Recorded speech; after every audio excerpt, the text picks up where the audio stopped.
Kutubxonani nurxona deymiz. Insonning kamolga yetishishida kitobning alohida o'rni bor. Ayni qishki ta'til davrida yosh avlod vakillari uchun viloyatimiz markazida bir qator kutubxonalar faoliyat olib bormoqda. Muxbirimiz G'azna Mustafaqulova ayni paytda Adib Sobir Termiziy kutubxonasida bo'lib turibdi. Navbat Voha markazida sahifasiga.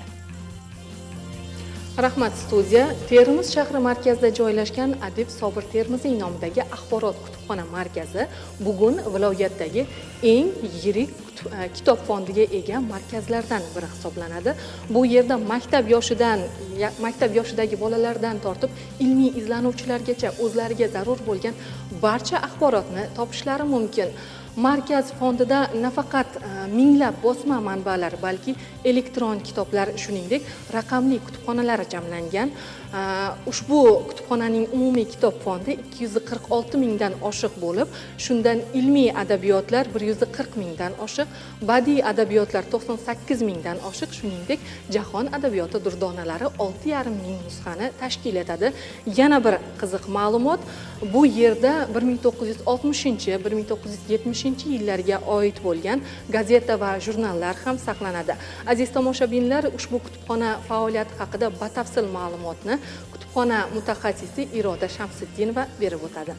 Viloyat axborot kutubxona markazi bevosita Alisher Navoiy nomidagi O'zbekiston Milliy kutubxonasi hududiy bo'linmasi hisoblanadi. Bundan tashqari, Surxondaryo viloyati 14 ta tumanida tuman axborot kutubxona markazlari kitobxonlarga xizmat ko'rsatib kelmoqda.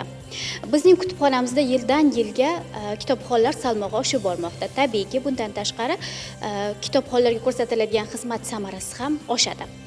Har chorakda Adib Sobir Termiziy nomidagi Surxondaryo viloyat axborot kutubxona markazi yangi adabiyotlar bilan boyitiladi hamda raqamlashtirish xizmati tomonidan elektron nusxalari tayyorlanadi. Bizning kutubxonamiz ertalabki soat 8:00 dan kechki soat 22:00 gacha kutubxonlarga o'z xizmatlarini ko'rsatib kelmoqdalar.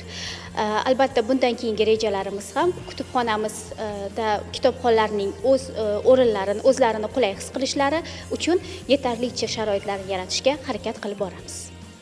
Katta rahmat. Axborotni to'g'ri anglay oladigan va uni tahlil qila oladigan jamiyatgina taraqqiyotga erishadi. Adib Sobir Termiziy nomidagi mazkur axborot kutubxona markazi ham ongli va bilimli yosh avlodni tarbiyalay oladigan jamiyat tafakkurini rivojlantira oladigan muhim poydevorga aylandi desak mubolag'a bo'lmaydi. Aziz teletomoshabinlar, Voha markazida sahifasi orqali sizni ushbu kutubxona faoliyati bilan tanishtirdik. E'tiboringiz uchun rahmat. Salomat bo'ling.